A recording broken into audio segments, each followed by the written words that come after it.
MPF 升咗一輪，如果你乜都唔做，其實你已經作出咗一個最冒險嘅決定。好多人以為唔喐就係穩陣，但事實啱好相反。睇返最新宏利數據，1月份中港亞太股票升咗近1成，但北美股票只係升咗1%左右。當唔同市場表現差咁遠，你個資產分佈已經完全變晒樣㗎啦。你每個月辛苦供落去嘅錢，如果因為懶得去理而走晒位，萬一市況回調，損失嘅只會係你自己。如果你想呢筆錢喺2026年繼續保值，甚至穩步升值，你應該點樣做呢？關鍵就係 rebalancing， 重新平衡。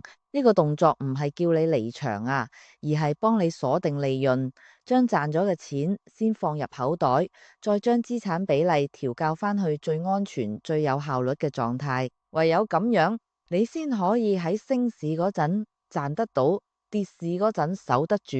年頭做一次檢視，好過之後先嚟補救。想知你個組合有冇走位？DM我幫你免費做一次簡單檢查。